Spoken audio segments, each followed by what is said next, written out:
Welcome back to our second module. Here we're looking at general partner and investor perspective. So we're going to be talking about the general partner's roles and responsibilities, and then in particular how to align the general partner and the limited partner's interest. And of course, that's with carried interest.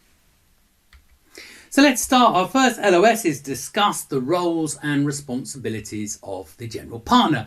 And we're going to go through the various stages: the pre-commitment, capital commitment, capital deployment, and distribution and exit. And remember, that gives us our J-curve effect. If you don't remember what that looks like, I'll just flick it back on the screen briefly.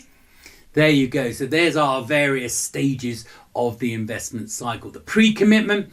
Remember, pre-commitment, what here is happening here is the general partner is establishing what the fund is about. So establishing what the fund will be doing, how it creates value, and targeting certain investments. So trying to establish certain target investments that the fund will invest into. And the other key thing that the fund will be doing at this point is soliciting those limited partners for their committed capital, asking the limited partners to commit their capital. And remember, these investment amounts are large and illiquid from the limited partner's point of view. Now, capital deployment, of course, is the point where the general partner starts to call down on capital from the limited partners and invest in target investments, whether those target investments are companies in terms of private equity, debt investments, private debt, or of course, infrastructure or real estate. Capital distribution is when the underlying investments start to pay cash flows back to the fund. Okay, that of course isn't always the case, but if you've invested in companies, then the fund might start receiving dividends from those companies.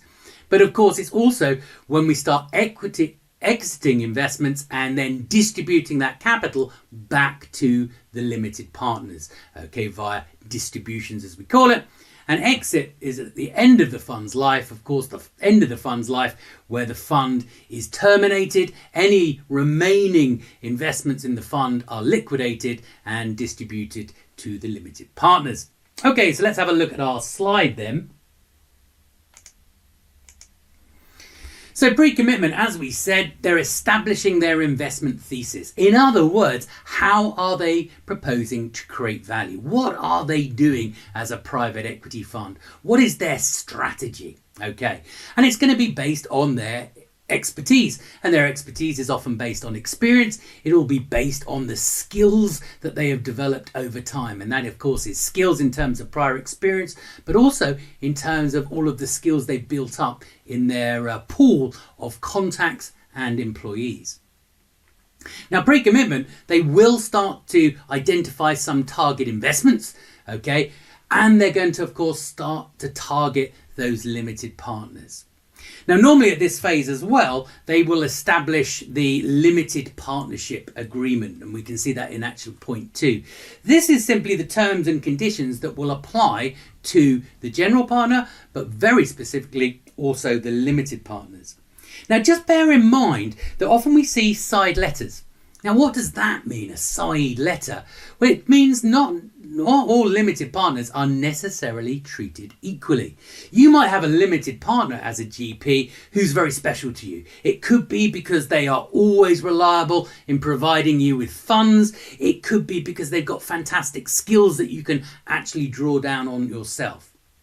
Now, if you remember in the previous module, we talked about limited partnership co-investment, where we might give a specific limited partner the opportunity to make a greater investment in one of the fund's target investments.